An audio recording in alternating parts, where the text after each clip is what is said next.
جراح الأمة الثكلى تنادي فهبوا يا بني قومي أسودا أعيدوا للدنا أمجاد عصر وفل بالحديد لنا القيودا أقيموا بالحمى حصنا Imperium Persia mempunyai sejarah yang panjang dan hebat di masa kejayaannya. Sebagai salah satu dari dua negara adidaya di masa lampau, Persia tidak bisa dianggap sebagai negara yang sepele. Namun, sejak dikalahkan oleh pasukan Islam, Persia lenyap tak berbekas dari muka bumi. Sejarah mencatat bahwa Imperium Persia tidak pernah bisa bangkit kembali setelah ditaklukkan oleh pasukan Muslim. Hal ini justru berbeda dengan Imperium Romawi yang selalu bangkit kembali meskipun telah dikalahkan oleh pasukan Islam berkali-kali. Bahkan musuh terakhir perang akhir zaman yang akan dihadapi kaum muslimin adalah Romawi. Lalu, kenapa Persia tidak pernah bisa bangkit kembali?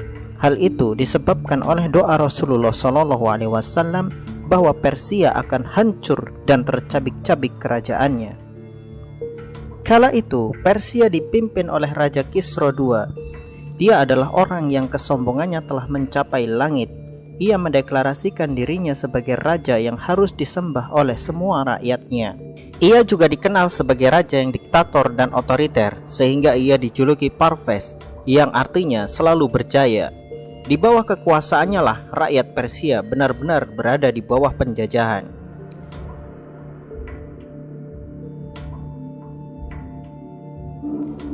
Setelah Rasulullah SAW melakukan perjanjian damai dengan kafir Quraisy, Rasulullah SAW mengutus beberapa sahabat kepada raja-raja di luar Arab dengan membawa surat dari beliau. Salah satu sahabat yang diutus adalah Abdullah bin Hudzafah As-Sahmi. Beliau delegasikan mengirim surat kepada Kisra di Persia.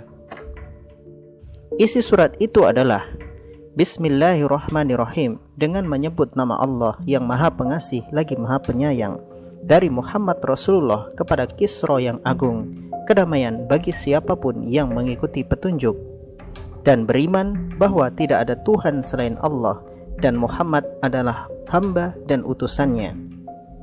Aku menyuruhmu kepada Allah, sesungguhnya aku adalah utusan Allah bagi segenap manusia, agar memberi peringatan bagi mereka yang hidup dan ganjaran setimpal bagi orang-orang kafir. Jika Anda masuk Islam, maka selamatlah Anda.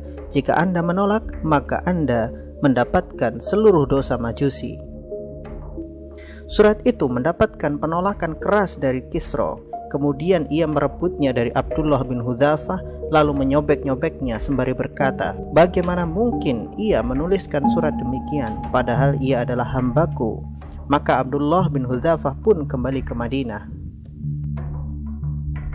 Sesampainya Abdullah bin Hudzafah di hadapan Rasulullah SAW, kemudian ia menyampaikan apa yang terjadi di istana Kisra dan menyampaikan bahwa surat yang ia kirimkan kepada Kisra disobek-sobek olehnya. Maka Rasulullah SAW berkata, semoga Allah mencabik-cabik kerajaannya. Setelah kemarahan Kisra redam, ia menuliskan surat kepada Badzan, wakilnya di Yaman, untuk membawa Nabi Muhammad SAW ke hadapannya. Maka Badzan mengutus dua algojo untuk menuju Madinah menangkap Nabi Muhammad SAW. Namun ketika dua algojo ini sampai di hadapan Nabi Muhammad SAW, beliau memerintahkan keduanya untuk pulang ke Yaman dan memberitahu mereka bahwa Kisra telah mati dibunuh anaknya sendiri. Merasa tidak percaya dengan ucapan Nabi Muhammad SAW, dua algojo itu berkata, jika yang engkau katakan adalah kebohongan, maka ingatlah Raja Kisra akan membuat negeri dan kaum Anda rata dengan tanah. Maka dua algojo itu pun kembali kepada Badzan di Yaman. Sesampainya dua algojo itu di hadapan Badzan, mereka menyampaikan apa yang mereka dengar dari Nabi Muhammad SAW. Badzan pun memberikan respon yang sedikit berbeda. Ia berkata, jika yang dikatakan Muhammad adalah benar, maka tidak diragukan lagi bahwa ia adalah utusan Allah seperti yang dirumorkan banyak orang tentangnya. Tak berselang lama, datang utusan dari istana Persia dengan membawa surat kepada Badzan yang berisi, "Dari Syarawaih, putra Kisra, aku telah membunuh ayahku karena ia menghalalkan segala cara untuk membenarkan perbuatannya dan membunuh banyak tokoh di Persia. Dan aku juga telah mengambil alih kerajaannya, maka tunduklah padaku seperti kamu tunduk pada Kisra. Adapun orang yang mengirimkan surat padanya, yaitu Muhammad, mulai saat ini juga awasi pergerakannya." Setelah mendengar kabar itu, Badzan semakin yakin tentang Nabi Muhammad SAW dan memutuskan untuk masuk Islam yang diikuti juga oleh para pengikutnya. Maka terjawablah doa Nabi Muhammad SAW tentang kebinasaan Kisra.